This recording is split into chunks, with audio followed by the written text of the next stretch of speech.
IT की smart class में आप सभी का स्वागत है। और अकाउंटिंग की इस क्लास में आज हम लोग पढ़ने वाले हैं जर्नल एंट्री के बारे में। देखिए, आज की क्लास में आपको जर्नल एंट्री के बारे में पढ़ना है। और जर्नल के बारे में मैंने आपको बताया था इसके पहले भी कि जर्नल का मतलब होता है रोजनामचा। रोजनामचा। इसमें डे वाइज ट्रांजेक्शन को हम रिकॉर्ड करते हैं। किसमें? जर्नल। तो यहाँ पे जर्नल एंट्री के बारे में आज की क्लास में समझना है और पढ़ना है। देखिए, यहाँ पे लिखा हुआ है कि अकाउंटिंग सिस्टम में किसी भी ट्रांजेक्शन को एनालाइज करके सबसे पहले जर्नल बुक में रिकॉर्ड करते हैं। इसमें ये बताया जा रहा है कि अकाउंटिंग सिस्टम में किसी भी ट्रांजेक्शन को एनालाइज करके सबसे पहले हम जर्नल बुक में रिकॉर्ड करते हैं, जिसे बुक्स ऑफ ओरिजिनल एंट्री भी कहते हैं। ये टॉपिक मैंने आपको पढ़ाया, इसके पहले भी पढ़ाया कि जर्नल एंट्री में हम डे वाइज ट्रांजेक्शन को रिकॉर्ड करते हैं और जिसको बुक्स ऑफ ओरिजिनल एंट्री के नाम से भी जानते हैं। और यहाँ पे कह रहा है कि जर्नल एक डे बुक की तरह होता है जहां ट्रांजेक्शन को डेली रिकॉर्ड किया जाता है। समझ में आ रहा है ना? यहाँ पे क्या बताया जा रहा है? कह रहा है कि जर्नल जो होता है वो एक डे बुक की तरह होता है जहां ट्रांजेक्शन को डेली रिकॉर्ड किया जाता है। मतलब पर डेट का जो भी ट्रांजेक्शन होगा वो पर डेट का हम क्या करेंगे, अलग अलग उसका रिकॉर्ड करेंगे, अलग अलग उसका हम एक जर्नल एंट्री करेंगे। डे वाइज का मतलब क्या हुआ? प्रत्येक दिन का अलग अलग रिकॉर्ड किया जाता है। समझ में आया? तो यहाँ पे ये बताया जा रहा है कि अकाउंटिंग सिस्टम में किसी भी ट्रांजेक्शन को एनालाइज करके सबसे पहले जर्नल बुक में रिकॉर्ड करते हैं। अब बताइए, एक शब्द आपके सामने आ गया क्या? ट्रांजेक्शन एक शब्द आ गया। बताइए, अब ट्रांजेक्शन के बारे में पता ही नहीं, क्या आगे कुछ कर पाएंगे यार? बोलिए। ट्रांजेक्शन दो या दो से अधिक व्यक्तियों में इन्वॉल्व होता है और ट्रांजेक्शन को हम हिंदी में सौदा बोलते हैं या लेन देन बोलते हैं। कह रहा है कि अकाउंटिंग सिस्टम में अगर हम किसी भी प्रकार को ट्रांजेक्शन को एनालाइज करके, यानी कि उसको समझ करके, उसके बारे में पूरा डिटेल ले करके, और सबसे पहले हम उसको एक जर्नल बुक में रिकॉर्ड करते हैं, जिसे बुक्स ऑफ ओरिजिनल एंट्री भी कहा जाता है। और कह रहा है कि जर्नल एक डे बुक की तरह होता है जहां ट्रांजेक्शन को डेली रिकॉर्ड किया जाता है और जर्नल बुक में एंट्री दो प्रकार से की जाती है। अब देखिए, मैंने अभी आपको बताया है कि जर्नल का मतलब होता है रोजनामचा, यानी कि पर डे जो हम अपने डेट में, मतलब पर डे जो है अपनी जो अकाउंटिंग हम कर रहे हैं, हर रोज जो अकाउंटिंग कर रहे हैं उसको रिकॉर्ड करने के लिए हम जर्नल का इस्तेमाल करते हैं। और जर्नल एंट्री भी दो प्रकार की होती है। कितने प्रकार की? दो प्रकार की होती है। एक आपका दिया है सिंपल जर्नल एंट्री और एक आपका दिया है कंपाउंड जर्नल एंट्री। आप क्वेश्चन ये बनता है कि सर सिंपल जर्नल एंट्री क्या होता है और कंपाउंड जर्नल एंट्री क्या होता है? तो देखिए, सिंपल जर्नल एंट्री के बारे में क्या बताया जा रहा है कि सिंपल जर्नल एंट्री होता क्या है। देखिए, यही पे बताया गया कि सबसे पहले कि दो प्रकार की हमारी जर्नल एंट्री की जाती है। एक हमारा होता है सिंपल और एक हमारा होता है कंपाउंड। तो सिंपल के बारे में हम बात करें तो यहाँ पे क्या बताया जा रहा है? कह रहा है कि ऐसी जर्नल एंट्री जिसमें केवल दो ही अकाउंट प्रभावित होते हैं, इसमें मात्र दो ही अकाउंट बनते हैं, उसे हम सिंपल जर्नल एंट्री कहलाती है। किसमें? सिंपल।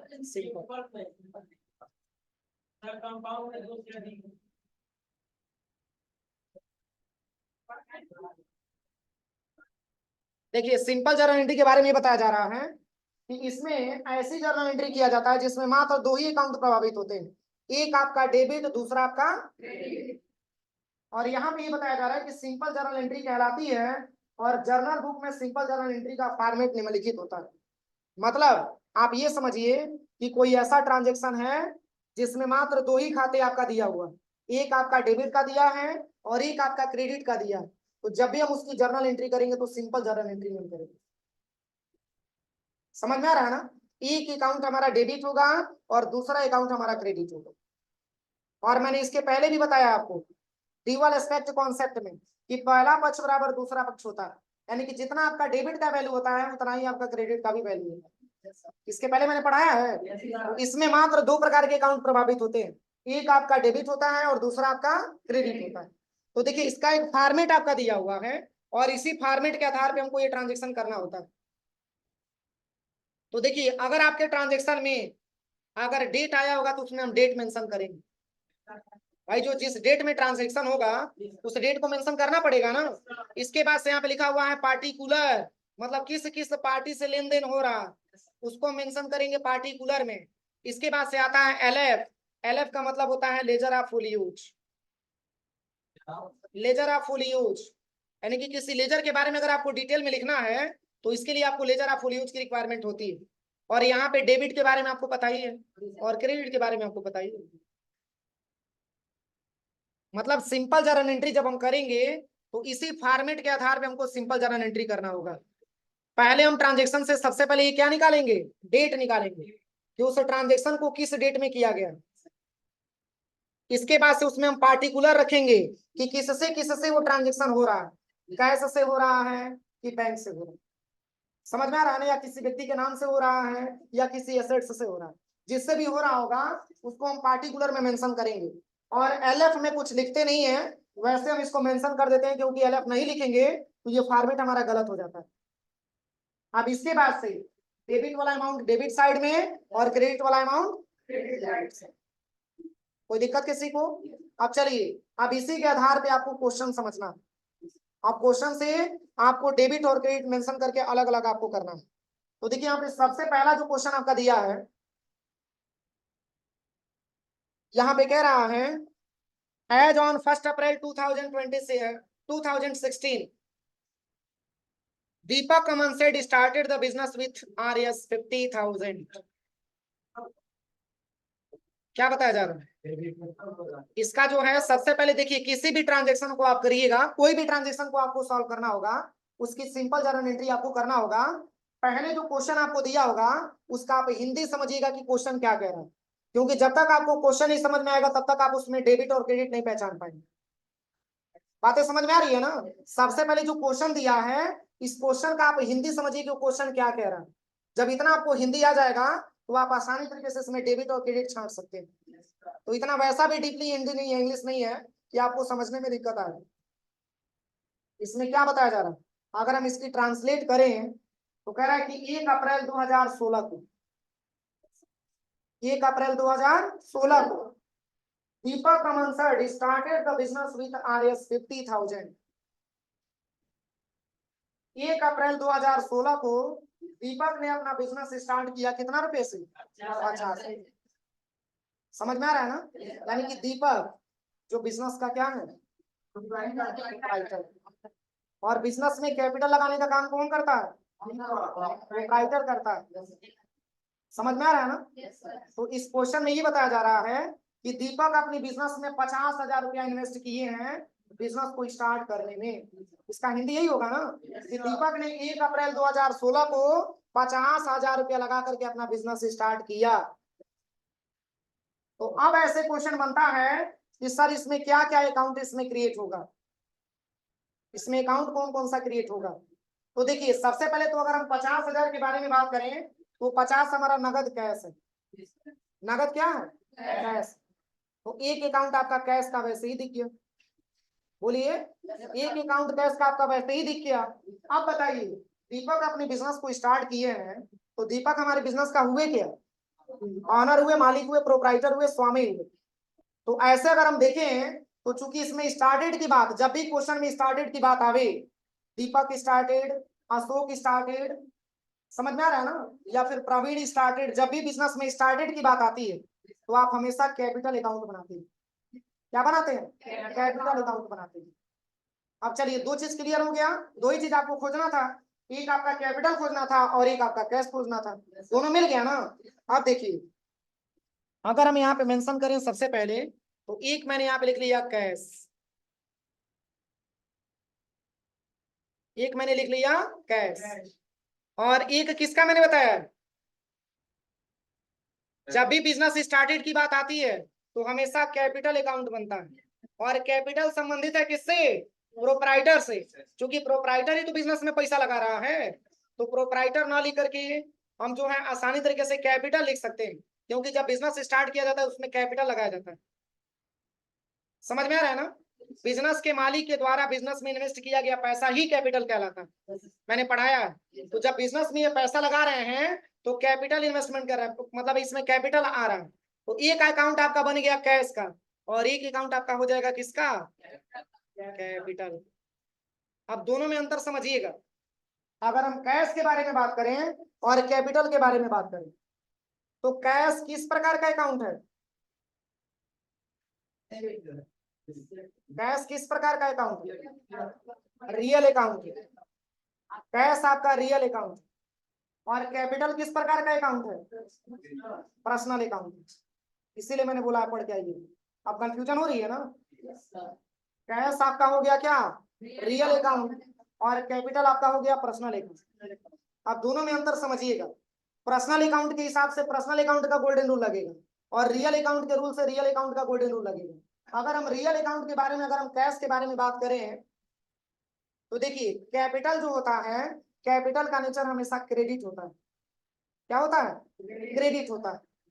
क्योंकि बिजनेस में जब हम कैपिटल लगा रहे होते हैं, तो आप ये समझिए कि कैपिटल आप दे रहे होते हैं। तो जब दे रहे हैं कैपिटल, तो क्या कैपिटल को हम गिवर बोल सकते हैं?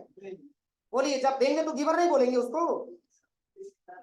कैपिटल अगर हम दे रहे हैं बिजनेस में, अगर हम कैपिटल दे रहे हैं, तो कैपिटल को हम गिवर बोलते हैं। और गिवर का नेचर होता क्या है? क्रेडिट होता है। तो पर्सनल अकाउंट के रूल के हिसाब से कैपिटल को चूंकि एक प्रकार का गिवर है, और कैपिटल को पर्सनल अकाउंट के रूल के हिसाब से हम उसको क्रेडिट करेंगे। समझ में आ रहा है ना? लेकिन अब कैपिटल के तौर पे क्या दे रहे हैं? तो कैश दे रहे हैं। तो कैश एक प्रकार का रियल अकाउंट है। तो कैश हमारे व्यापार में आ रहा है, कैश हमारे व्यापार में आ रहा है, और पर्सनल अकाउंट नहीं है, वो रियल अकाउंट है। और जब कैश हमारे व्यापार में आएगा, तो कैश एक प्रकार का संपत्ति है, और हमारे व्यापार में आएगा तो डेबिट होगा कि क्रेडिट होगा? डेबिट होगा। इसलिए कैश को डेबिट करेंगे और कैपिटल को क्रेडिट करेंगे। किसको किसको नहीं समझ में आया? सबको समझ में आया है? इतना आप समझिए कि जब भी बिजनेस में स्टार्टेड की बात आवे, कमनसर्ट की बिजनेस स्टार्टेड की बात आवे, तो हमेशा कैपिटल अकाउंट हम बनाते हैं। क्योंकि प्रोप्राइटर आप इसमें नहीं लिख सकते हैं। प्रोप्राइटर ही पैसा इन्वेस्टमेंट करता है, प्रोप्राइटर ही कैपिटल लगाता है। तो हम कैपिटल बनाते हैं और एक कैश बनाते हैं। अगर कैश से ट्रांजेक्शन हो रहा है तो कैश से, अगर बैंक से हो रहा है तो बैंक से। समझ में आ रहा है ना? तो देखिए, इसमें 50,000 रुपया नगद कैश लगाया जा रहा है अपने बिजनेस में। तो हमारे व्यापार में कैश आ रहा है और कैपिटल को दिया जा रहा है। तो कैपिटल एक प्रकार का पर्सनल अकाउंट है। जब दिया जा रहा है तो उसका नेचर गिवर हो जाएगा, और गिवर को हमेशा क्रेडिट दिया जाएगा। और कैश चूंकि रियल अकाउंट है और हमारे व्यापार में आ रहा है, इसलिए कैश को हम डेबिट करेंगे। तो cash account debit to capital account हो जाएगा। आप एक चीज और समझिएगा, कभी भी ट्रांजेक्शन आप सिंपल जर्नल एंट्री करिएगा, तो डेबिट साइड वाला अमाउंट जो होता है वो हमेशा ऊपर रहता है, और क्रेडिट साइड वाला आपका नीचे रहता है। तो इस ट्रांजेक्शन को हम कैसे सॉल्व करेंगे? इसी फॉर्मेट के हिसाब से आपको चलना है।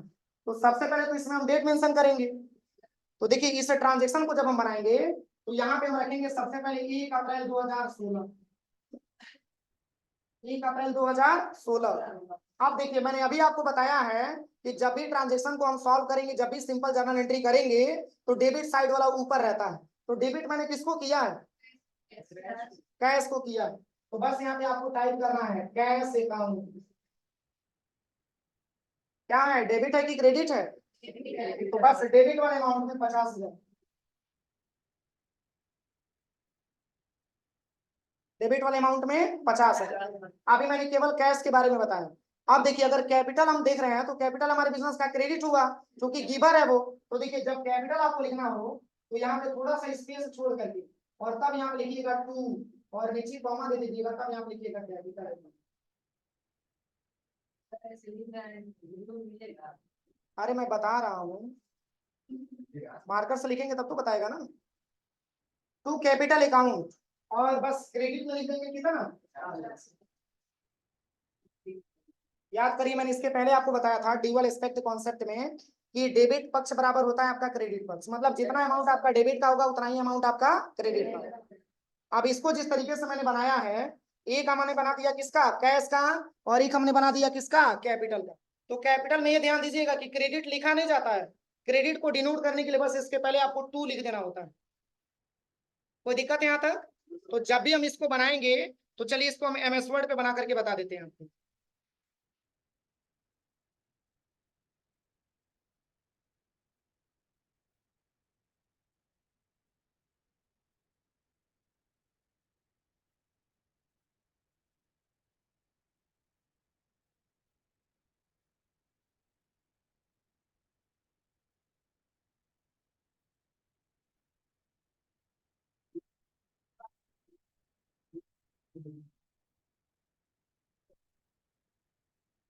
देखिए बात नहीं, सबसे पहले इसी फॉर्मेट के हिसाब से हमको बनाना होता है। यहाँ पे सबसे पहले हो जाएगा क्या, इसमें लिखेंगे सबसे पहले डेट, इसमें डेट हो जाएगा।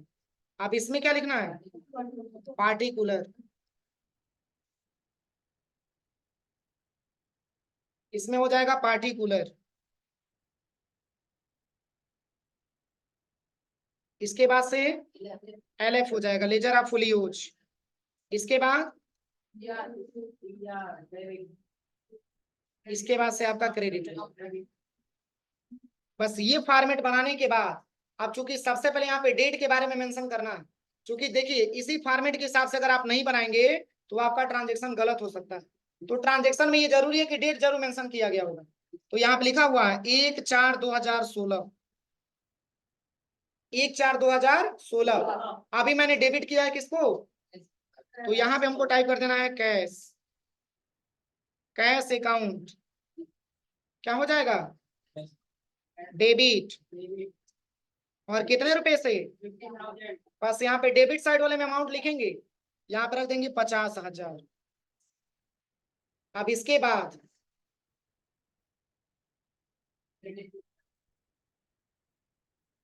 से यहाँ पे लिखेंगे स्पेस दे करके 2, और नीचे comma, capital account, to capital account. बस अब डेबिट में आपका 50,000 आ गया, तो क्रेडिट में भी कितना आना चाहिए, 50,000 आना चाहिए। बस यही इसकी ट्रांजेक्शन बनेगी, पहला पक्ष बराबर दूसरा पक्ष, ये आपका ट्रांजेक्शन सॉल्यूशन बनेगी। बोलिए इसमें किसी को कोई दिक्कत,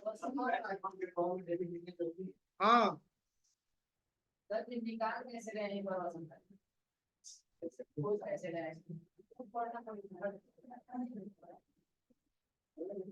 एक बार पढ़ के आना तब हमसे क्वेश्चन करना, ठीक है।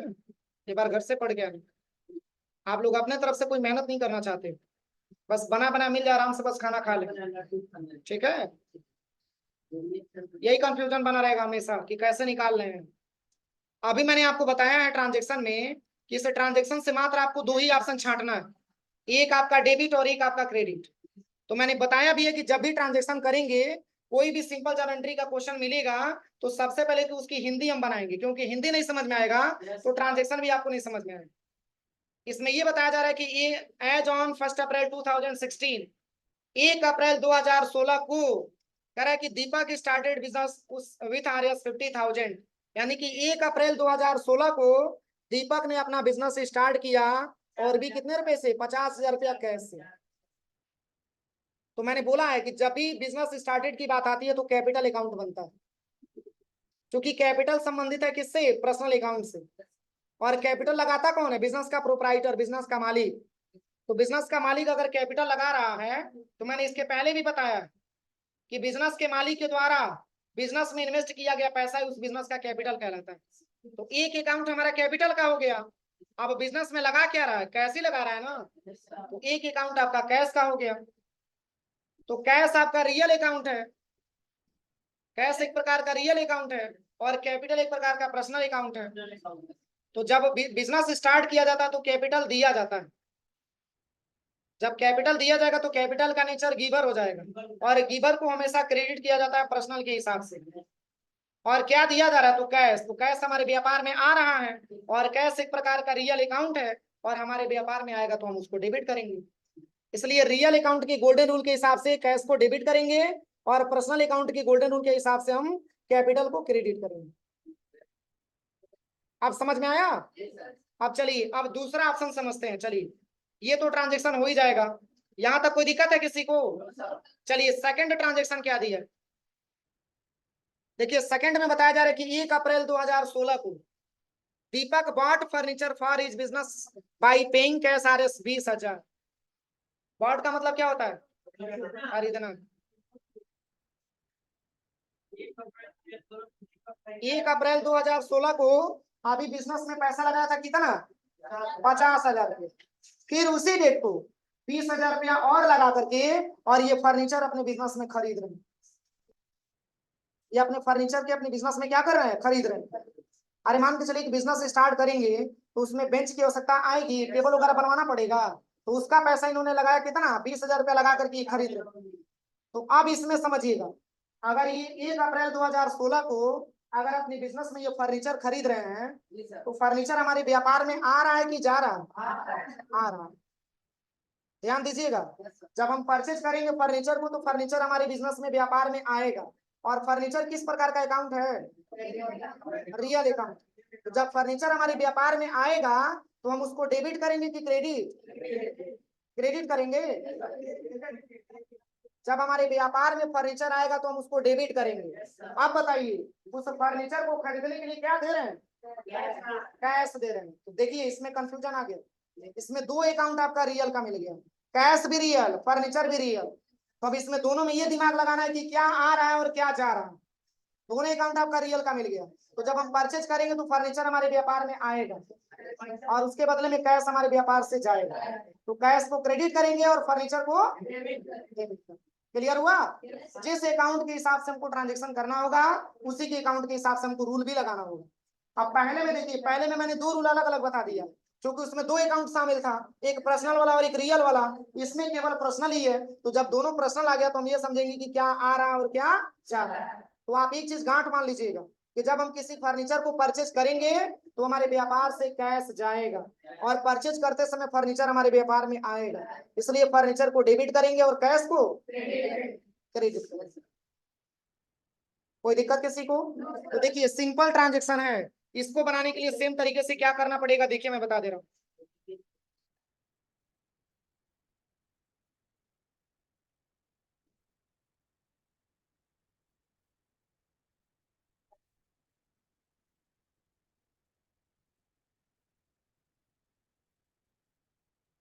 देखिए डेट तो वही सेम ही रहेगा, और क्वेश्चन में आप एक चीज क्लियर करिएगा, कभी भी डेबिट वाला ऊपर लिखा जाता है। तो आप बताइए डेबिट मैंने किसको किया था, हाँ, तो यहाँ पे टाइप करिएगा फर्नीचर अकाउंट।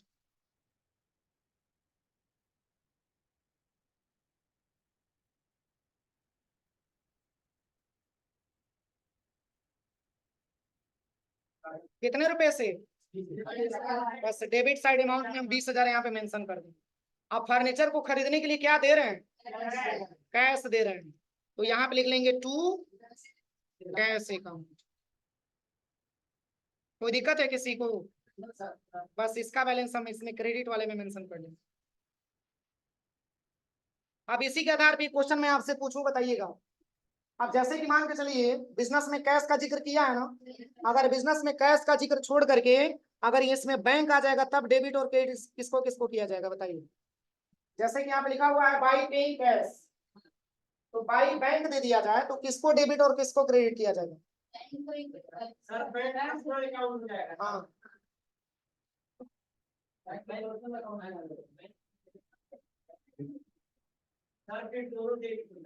दोनों डेबिट हो जाएगा।